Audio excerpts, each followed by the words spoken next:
Welcome to the third of a four-part video series on the IAASB's revisions to ISO 240, the auditing standard that deals with the auditor's responsibilities relating to fraud in an audit of financial statements.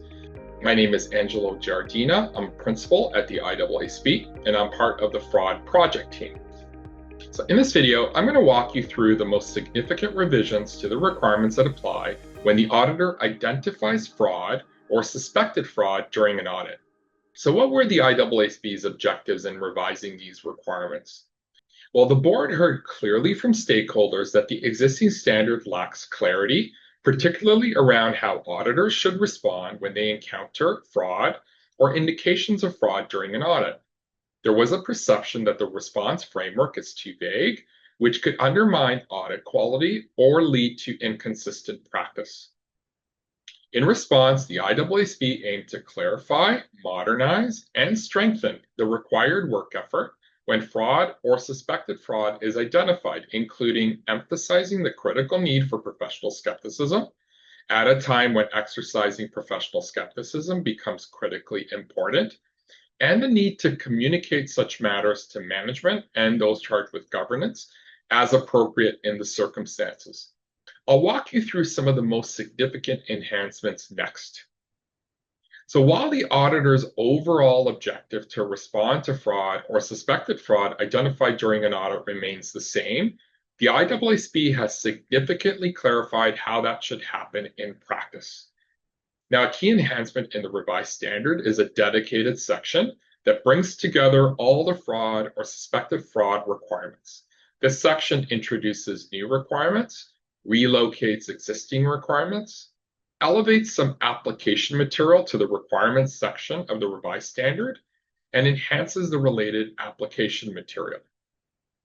A notable new requirement is for the auditor to obtain an understanding of the fraud or suspected fraud identified during the audit, which was previously implied but is now explicitly required. The revised standard also strengthens how auditors assess management's response to fraud or suspected fraud. If there is no meaningful investigation or remediation process at the entity, this could indicate a significant deficiency in internal control of the entity that the auditor will need to communicate to those charged with governance.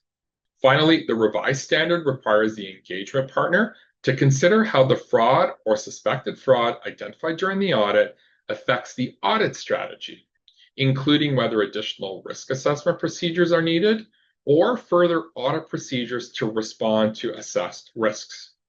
Another key objective was to ensure that the revised standard remains scalable and proportional, recognizing that audit engagements vary significantly in size and complexity. For example, a large multinational entity may have numerous fraud allegations reported through its internal mechanisms like whistleblower programs. Many of these allegations, however, may ultimately prove to be without merit. To address this, the IAASB introduced targeted flexibility in the fraud or suspected fraud requirements. Specifically, when such allegations come to the auditor's attention, the auditor is now permitted to determine whether certain matters are clearly inconsequential, which in turn means that the auditor is not required to apply the full suite of fraud or suspected fraud requirements.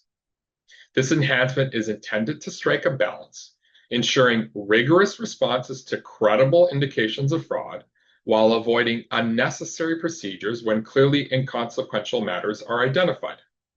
With this, we come to the end of this video. To learn more, visit the Fraud and Going Concern project page, where you'll find the revised standard, the basis for conclusions, and an informative fact sheet that summarizes the significant revisions. Please also check out the other videos in this four-part video series on key changes to ISO 240, fraud risk identification and assessment, and transparency in the auditor's report. Thanks very much for watching.